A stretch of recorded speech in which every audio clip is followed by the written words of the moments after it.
اعوذ باللہ من الشیطان اللعین الرجیم بسم اللہ الرحمن الرحیم الحمد للہ ذی المن والاحسان وذی العز والسلطان الذي خلق الانسان وعلمه البیان والصلاة والسلام على نبی الانس والجان ام الامکان واب الاکوان رحمة على الخلق من الرحمن وعلى آله الذين هم خلفاء الرب المنان لا سيما بقية الله الذي هو صاحب الزمان واللعنة الدائمة على أعدائهم من الآن إلى آخر الزمان.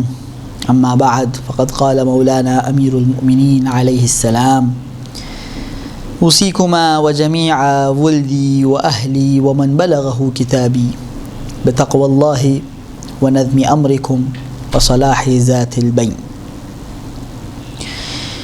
سامعین و ناظرین محترم، سرنامہ سخن کے طور پہ میرے مولا و آقا علی مرتضیٰ علیہ الصلاۃ والسلام کی وہ وصیت آپ کی خدمت میں پیش کی جو مولا نے بالخصوص میرے اور آپ کے لیے بیان فرمائی.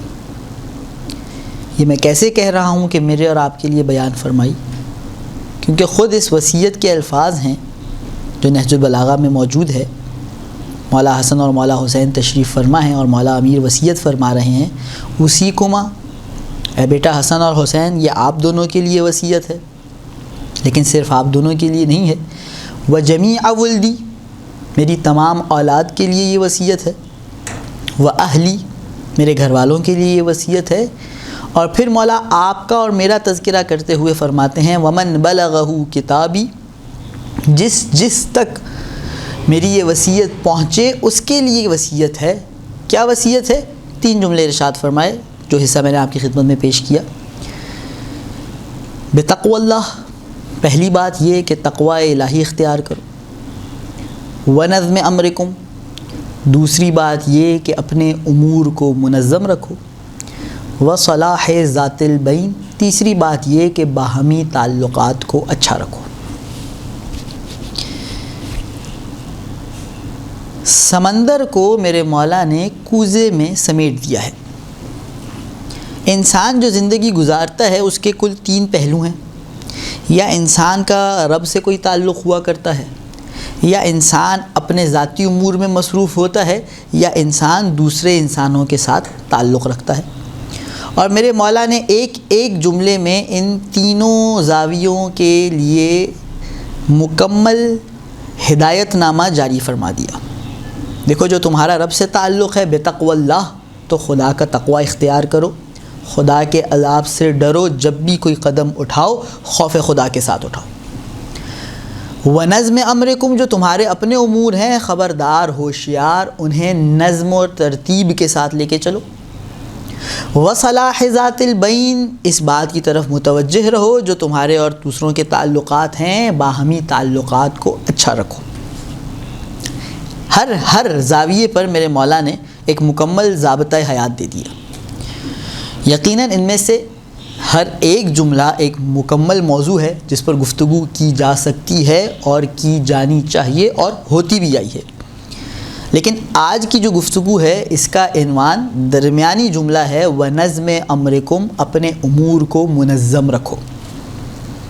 اس عنوان کا لفظ اگر تبدیل کریں تو گویا مولا مجھے اور آپ کو سمجھا رہے ہیں اپنے امور کو تدبیر کے ساتھ لے کر چلو، یا اگر آج کی اصطلاح میں بات کی جائے تو اپنے امور کو مینیج کرو، پلاننگ کے ساتھ لے کے چلو. یہ تمہاری زندگی کے لیے بے حد ضروری ہے. اگر بے حد ضروری نہ ہوتا تو میرا اور آپ کا مولا علی مرتضیٰ مجھے اور آپ کو یاد کر کے یہ وصیت نہ فرماتے.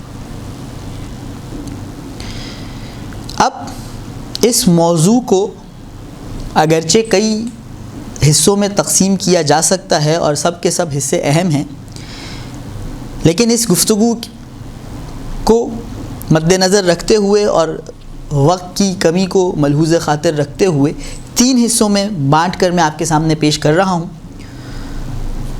مینجمنٹ، سب سے پہلے ٹائم مینجمنٹ، اس کے بعد فائنینشیل مینجمنٹ اور اس کے بعد لائف مینجمنٹ. ہم اپنا وقت کس طرح منظم کریں، ہم اپنی معیشت کس طرح مرتب کریں، اور ہم اپنی زندگی کس طرح ترتیب وار گزاریں۔ کوشش یہ ہوگی کہ ان تینوں پہلوؤں کو کسی حد تک چھوتے ہوئے گزرا جائے۔ اور ہم شروع کرتے ہیں پہلے حصے کو، جو ہے ٹائم مینجمنٹ، جو کہ نہایت اہم موضوع آج کی دنیا میں اس پر بہت بولا جاتا ہے، لیکن ہماری جان قربان ان ہستیوں پر جن کے در سے ہم وابستہ ہیں۔ آج کی دنیا 2022 میں 2023 میں ترقیوں کی بلندیوں کو چھو لینے کے بعد جن موضوعات پر سوچنا شروع کرتی ہے، میرے اور آپ کے مولا نے ہمیں 1400 برس قبل ان موضوعات پر پورے درس دے رکھے ہیں۔ کئی حدیثیں ہیں ہمارے پاس جو ہمیں ٹائم مینجمنٹ کے بارے میں بتلاتی ہیں، سمجھاتی ہیں، اس کے طور طریقے سکھاتی ہیں۔ میں صرف ایک حدیث آپ کے سامنے پیش کر رہا ہوں جو 7ویں امام سے بھی منسوب ہے، 8ویں امام سے بھی منسوب ہے۔ میرے مولا ارشاد فرماتے ہیں، اجتہدوا فی ان یکون زمانکم 4 ساعات، دیکھو کوشش کرو کہ تمہارے زمانے کے 4 حصے ہوں۔ اجتہدوا فی ان یکون زمانکم 4 ساعات، کوشش یہ کرو کہ تمہارا زمانہ 4 حصوں پر بٹے۔ جو خدا نے تمہیں وقت کی نعمت دی ہے اسے 4 حصوں میں تقسیم کرو۔ مولا کون سے حصے آپ بتا دیجئے؟ میرے مولا پہلا حصہ بیان فرماتے ہیں، ساعۃ لمناجات اللہ، دیکھو ایک گھڑی ایسی ہونی چاہیے جس میں تم اپنے رب کے ساتھ راز و نیاز کرو۔ دن بھر کی پریشانیاں، مسئلے مسائل، دکھڑے رب کے سامنے بکھیرو، آنسو بہا کر رب کے سامنے اپنا دل ہلکا کرو، یہ نہایت ضروری ہے۔ ایک حصہ۔ مولا دوسرا حصہ، مولا فرماتے ہیں ساعۃ لامر المعاش، تمہارے وقت کا ایک حصہ ایسا ہونا چاہیے جس میں تم اپنے معاش کی فکر کرو، کسب معاش کرو، حلال طریقے سے روزی کماؤ تاکہ تمہاری زندگی گزارنے کی جو ضروریات ہیں انہیں پورا کر سکو۔ مولا تیسرا حصہ، میرے مولا تیسرا حصہ بیان فرماتے ہیں، وساعۃ لمعاشرۃ الاخوان،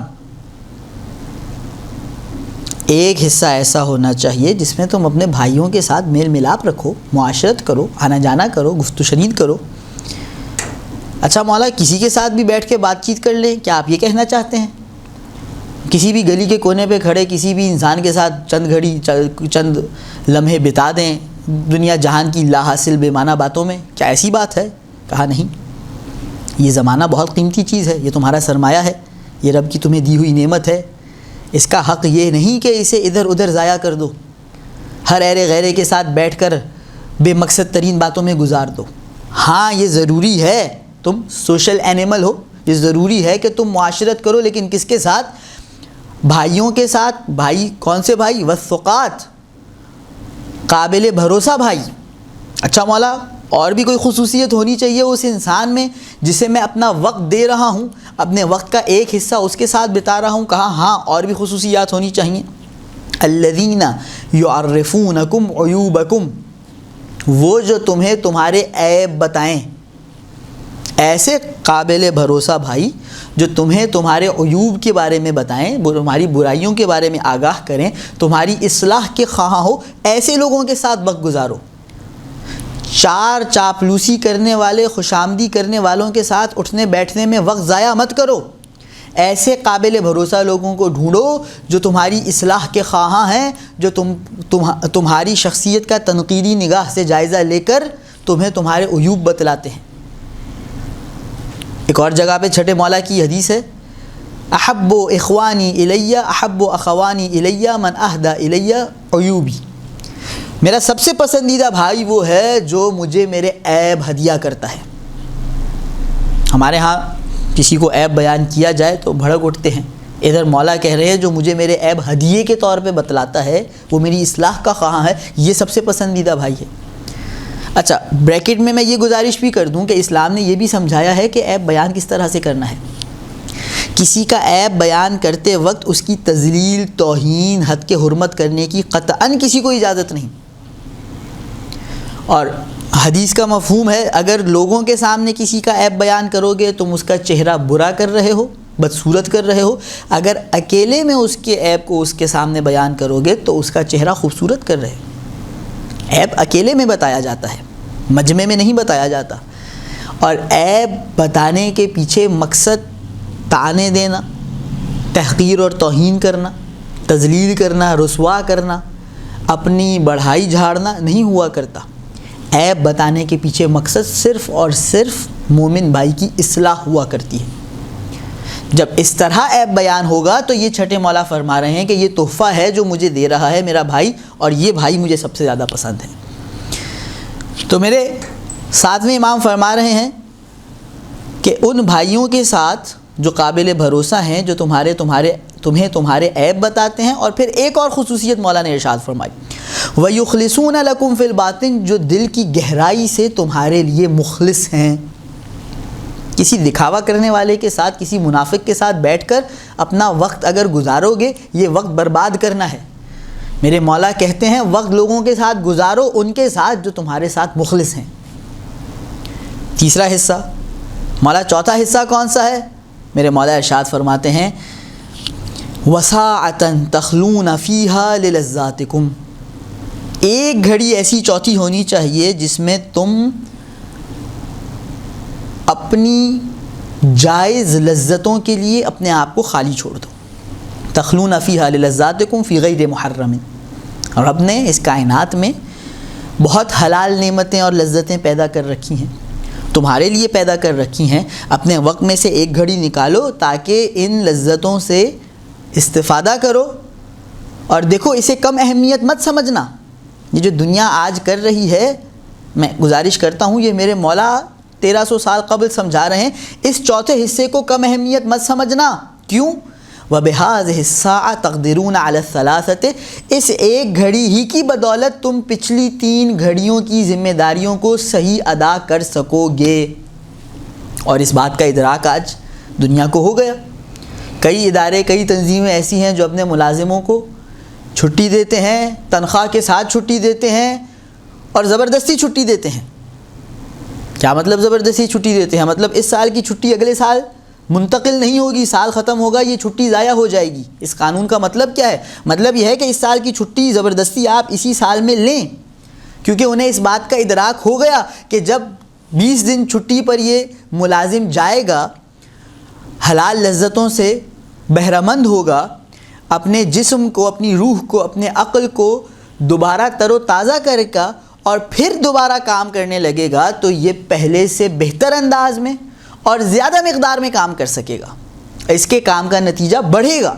اس بات کا ادراک آج جس دنیا کو ہو رہا ہے، وہی بات میرے مولا ہمیں 1300 سال پہلے سمجھا رہے ہیں۔ دیکھو 4 حصے کرو، چوتھا حصہ یہ ہے کہ تم اپنی جائز لذتیں پوری کرو، اپنے آپ کو مسرور کرو، دنیا کی نعمتوں سے بہرہ مند ہو، اور یہ بہت اہم حصہ ہے، یہ حصہ پورا کرو گے تو پچھلے 3 حصوں میں بہترین کارکردگی دکھا سکو گے۔ یہ ٹائم مینجمنٹ کا ایک چارٹر جو مولا نے پیش کیا۔ 2 نکتے یہاں پر بہت اہم ہیں جو عام طور پہ یہ اور اس جیسی دیگر احادیث پڑھتے یا سنتے ہوئے لوگوں کے ذہن میں غلط فہمیاں پیدا ہوتی ہیں۔ پہلی بات، مولا نے یہ نہیں فرمایا اپنے دن کے 4 حصے کرو، میں اس حدیث کی بات کر رہا ہوں۔ مولا نے کہا اپنے زمانے کے 4 حصے کرو۔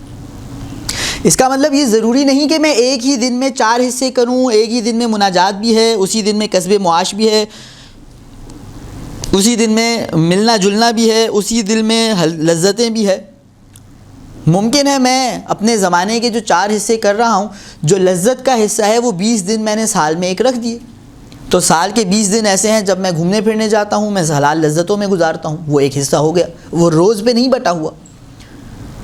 اسی طرح مثال کے طور پہ میل ملاپ کا، صلہ رحمی کا، رشتہ داروں سے ملنے کا، میرے رشتہ دار دوسرے شہر میں رہتے ہیں، میرے قابل بھروسہ ان خصوصیات والے بھائی دوسرے شہروں میں رہتے ہیں، تو سال میں چند روز ایسے ہیں، مہینے میں کچھ دن ایسے ہیں، میں ان کے پاس جا کر ان سے ملتا ہوں، جلتا ہوں، اٹھتا ہوں، بیٹھتا ہوں۔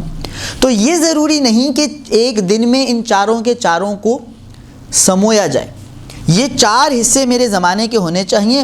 ممکن ہے دن میں 3 کے لیے وقت نکالتا ہوں اور چوتھے کا وقت میں جمع کرتا ہوں اور ایک ساتھ 3 مہینے کے بعد اسے استعمال کر لیتا ہوں۔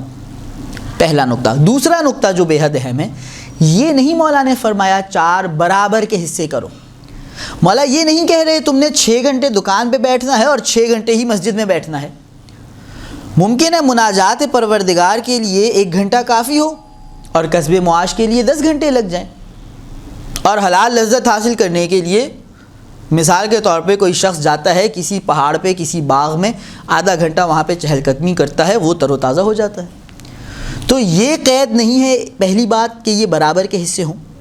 دوسری بات یہ قید نہیں ہے کہ ایک ہی دن میں چاروں کے چاروں حصے پورے ہو رہے ہوں۔ ہاں اوورآل ہماری زمانہ جو ہے ہمارے پاس، چاہے وہ دن کی صورت میں ہے، وہ ہفتے کی صورت میں ہے، وہ مہینے کی صورت میں ہے، وہ سال کی صورت میں ہے، اس کے یہ چاروں حصے ہونے چاہیے۔ یہ چاروں باتیں اس زمانے میں موجود ہونی چاہیے اگر میں چاہتا ہوں کہ اپنے اس زمانے اور ٹائم کو احسن انداز میں مینیج کروں۔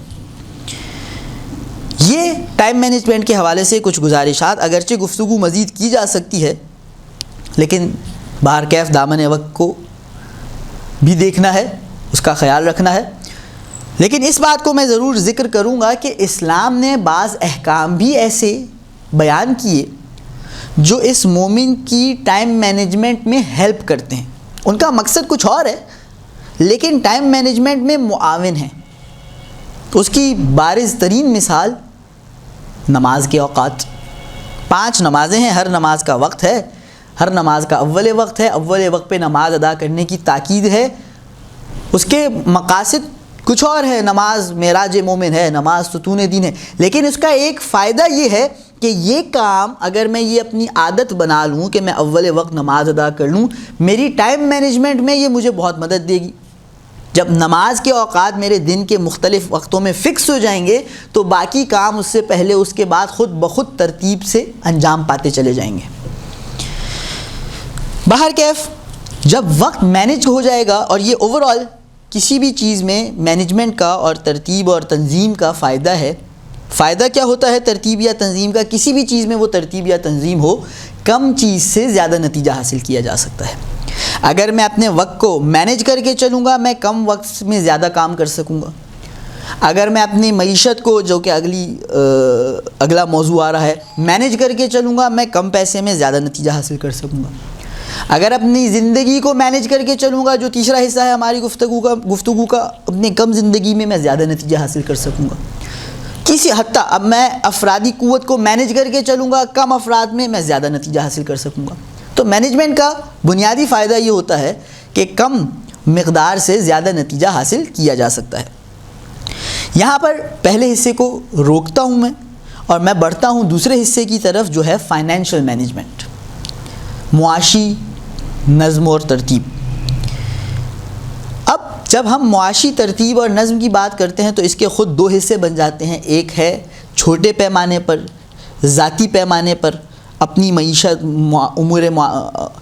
اپنے معاش کو منظم کرنا، اور ایک ہے بڑے پیمانے پر، معاشرے کے پیمانے پر معاشرے کے معاش کو مینج کرنا، مرتب کرنا۔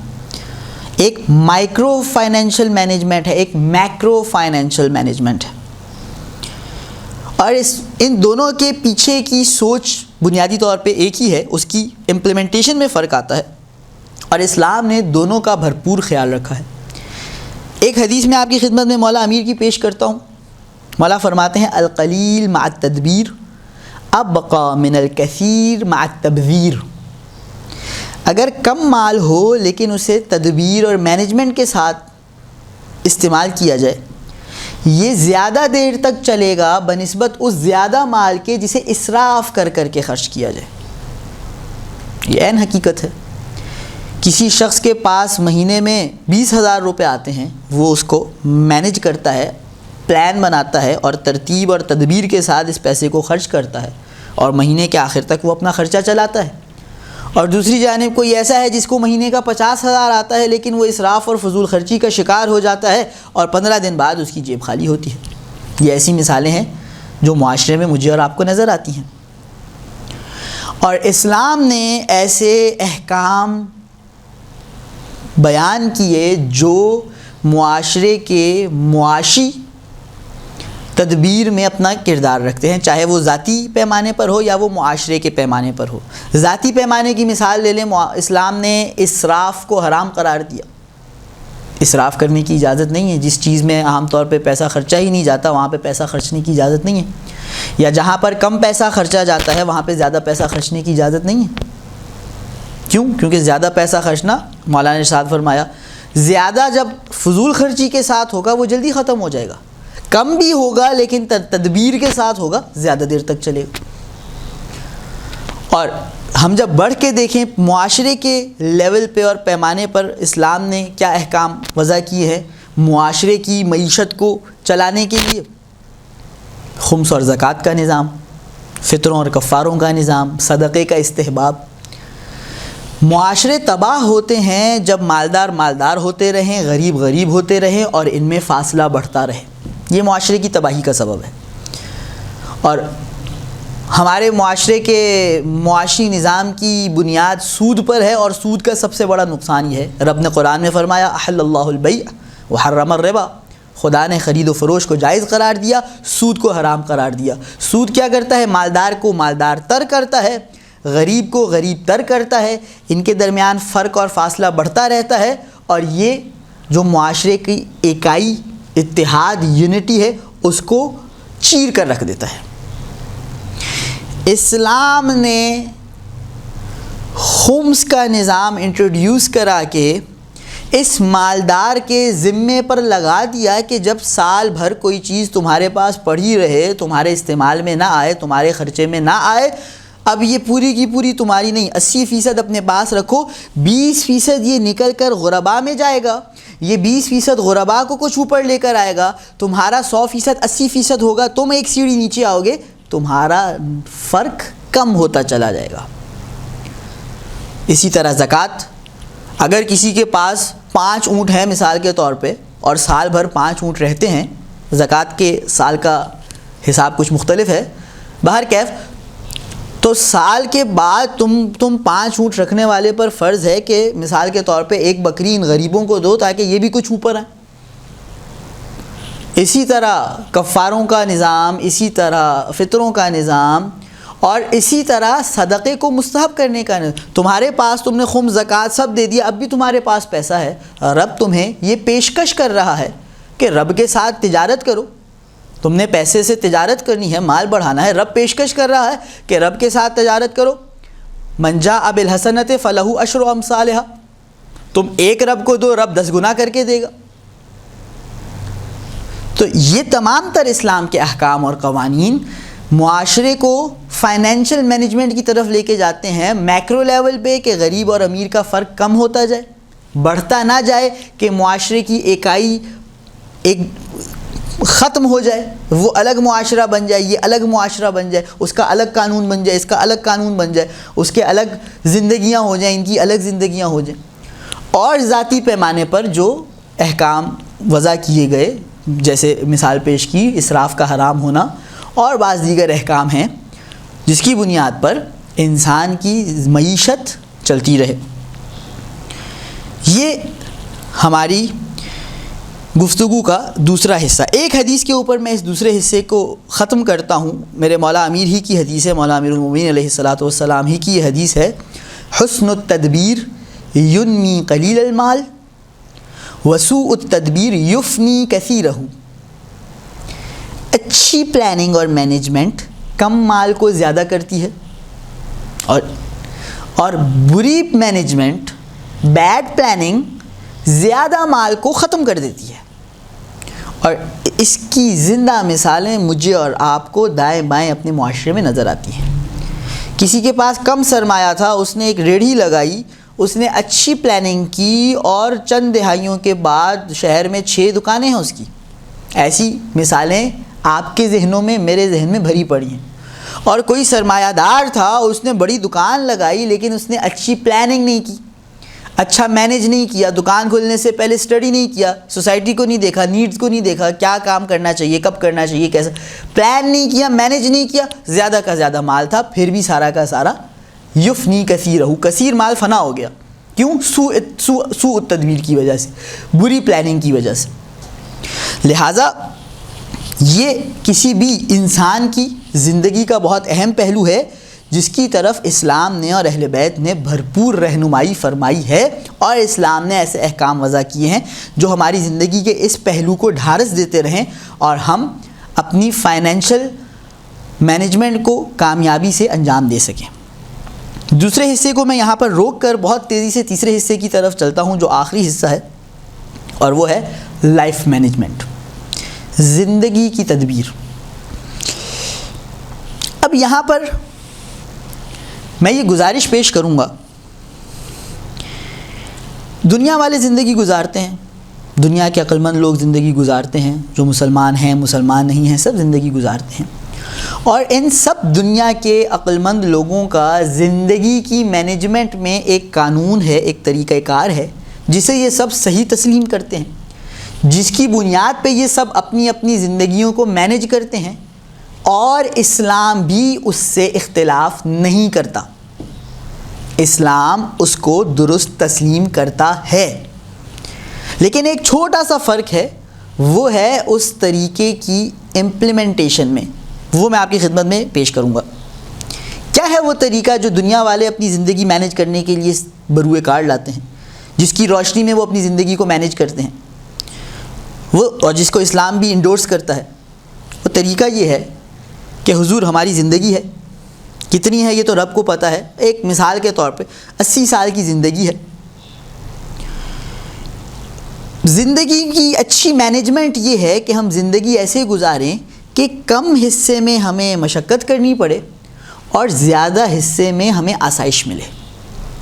اب دیکھیں ٹوٹل 3 پاسبل آؤٹ کمز ہو سکتی ہیں نا، یا تو پوری زندگی آسائش ملے، یہ تو سب سے اچھا ہے، لیکن یہ پریکٹیکلی ہوتا نہیں ہے پوری زندگی آسائش کسی کو ملے۔ ایسا کوئی شاذ و نادر انسان ہوتا ہوگا جو پیدا ہونے سے لے کر مرتے دم تک اسے کوئی مشقت کوئی محنت کچھ نہ کرنا پڑے اور آسائشیں اس کو پیدا ہونے سے مرتے دم تک ملتی رہیں، تو یہ پریکٹیکل نہیں ہے۔ دوسرا طریقہ کیا ہے؟ پوری زندگی مشقت میں گزر جائے۔ ایسے بہت سے لوگ ہیں جن کی پوری زندگی مشقت میں گزر جاتی ہے، لیکن دنیا انہیں کامیاب انسان نہیں گردانتی۔ وہ پیدا ہوا، اس نے آنکھ کھولی، اس نے مشقت کرنا شروع کی، جب تک حضرت عزرائیل اس کے جسم سے روح کی امانت لے کر واپس نہیں چلے گئے وہ مشقت ہی کرتا رہا۔ تو دنیا ان کو کامیاب انسان کے طور پہ نہیں جانتی، دنیا یہ نہیں سمجھتی کہ بڑا کامیاب انسان تھا، دنیا ان پر رحم کھاتی ہے کہ بیچارہ زندگی بھر محنت کرتے کرتے چلا گیا۔ جو تیسری پاسبل آؤٹ کم ہے وہ یہ ہے کہ کچھ حصے میں محنت کرنی پڑے اور کچھ حصے میں آسائش ہو۔ یہ وہ ہے جس کو دنیا ایڈمائر بھی کرتی ہے، جس کی وش بھی کرتی ہے، جس کی تمنا بھی رکھتی ہے، اور خصوصی طور پہ محنت کا وقت کم ہو اور آسائش کا وقت زیادہ ہو۔ پوری دنیا کی کامیابی اس پہ گھومتی ہے، اور پوری دنیا اپنا نظام اسی پر چلاتی ہے کہ مثال میں پیش کر رہا تھا، 80 سال اگر میری زندگی ہے، مجھے 25 سال محنت کرنی پڑے اور 55 سال میں آسائش میں گزار لوں، 25 سال مشقت ہو 55 سال آسائش ہو، ایسی زندگی کو دنیا بہترین، دنیا والے کامیاب زندگی سمجھتے ہیں۔ اور پوری دنیا کے جو نظام ہیں وہ اسی سوچ پر ترتیب پائی انہوں نے۔ بچے کو 5 سال کا ہوتا ہے اسکول داخل کر دیا جاتا ہے، کیوں حضور؟ کیونکہ یہ 10 سال پڑھے گا، پھر میٹرک ہو جائے گا، پھر یہ 2 سال پڑھے گا، پھر اس کا کالج مکمل ہو جائے گا، پھر یہ 4 سال پڑھے گا، اس کی ڈگری آ جائے گی، پھر 2 سال اور پڑھے گا، ایک اور ڈگری آ جائے گی۔ مان لیں 25 سال تک یہ محنت کرے گا، مشقت کرے گا، پڑھائی کرے گا۔ خوب، یہ جو پڑھائی کا دور ہے یہ مشقت کا دور ہے، اس کی کوئی انکم نہیں ہے، وہ ڈیپینڈنٹ ہے، اس کو محنت کرنی ہے، اس کو پڑھنا ہے، اس کو جسمانی مشقت کرنی ہے، اس کو ذہنی مشقت کرنی ہے۔ یہ 25 سال تک اتنی مشقت کر لے گا تو یہ اس قابل بن جائے گا، اپنی صلاحیتوں کو نکھار لے گا، اور اس کی بنیاد پر اگلے 55 سال یہ ایک آسائش مند زندگی گزار سکے گا، کہیں اچھا معاش اس کا لگ جائے گا، اور پھر یہ اپنی زندگی میں آسائشیں لاتا جائے گا، اپنی زندگی میں، اپنے گھر والوں کی زندگی میں، اور پھر دنیا کہے گی کہ جی یہ تو بڑی کامیاب زندگی گزاری اس نے 22 سال کی عمر میں اس نے بیچلرز کر لیا، 24 سال میں اس کا MS ہو گیا، پھر اس کی نوکری لگ گئی، اور اس کے بعد ان کے ہاں رزق کی فراوانی، آسائشوں کی فراوانی، اور پھر 25 سال سے جو یہ فراوانی چلتی رہی، وہ 80 سال جب اس دنیا سے چلا گیا وہ فراوانی اور آسائشوں اور سکون اور راحت میں زندگی گزارتا رہا۔ جب جائے گا دنیا والے اسے کامیاب انسان تصور کریں گے۔ اس بنیادی کانسیپٹ سے اسلام اختلاف نہیں کرتا کہ کامیاب زندگی وہ ہے جہاں محنت اور مشقت کم آسودگی اور راحت والی زندگی زیادہ ہو. اسلام اس کو تسلیم کرتا ہے. ایسا یہ کیونکہ یہ کامن سینس کی بات ہے, یہ عقل سلیم اس کو درک کرتی ہے.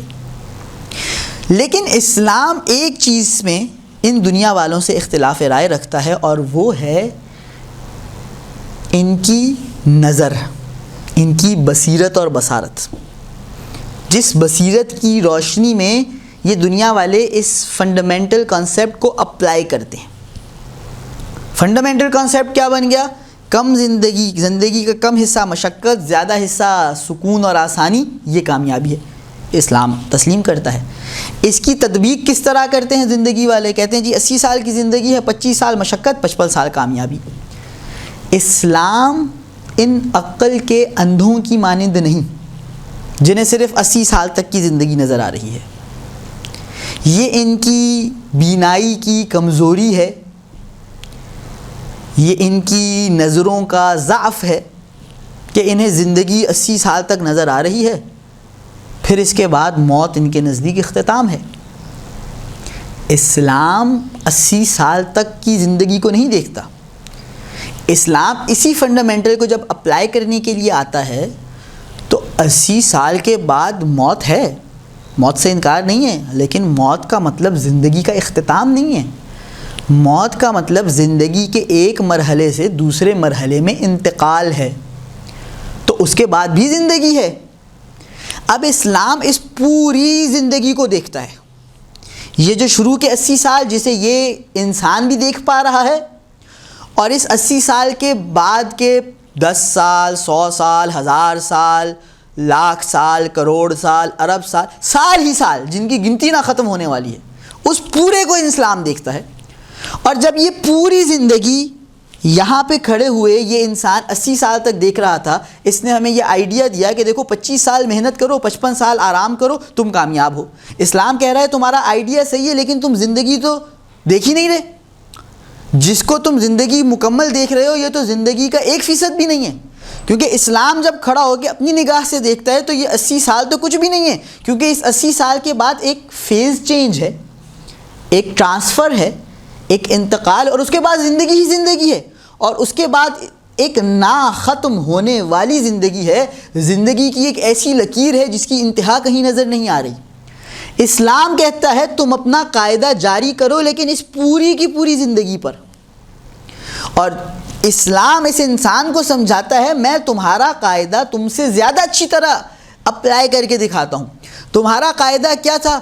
مشقت کم, آسائش زیادہ. تم نے کہا 25 سال مشقت, 55 سال آسائش. پرسنٹیج میں لے کر آ جائیں, مثال کے طور پہ تم نے کہا 40% مشقت, 60% آسائش, بڑی کامیابی ہے. اب اسلام اس انسان سے مڑ کر پوچھتا ہے اچھا یہ بتلاؤ, اگر 40% مشقت 60% آسائش کے ایکویژن کو میں چینج کر کے 4% مشقت 96% آسائش کر دوں تو یہ انسان بولے گا یہ تو بہت بڑی کامیابی ہے. اچھا اسلام ایک اور قدم بڑھاتا ہے, کہتے ہیں اگر 4 اور 96 کے ایکویژن کو میں 0.4% مشقت 99.6% آسائش کر دوں تو یہ انسان حیران ہونے لگتا ہے.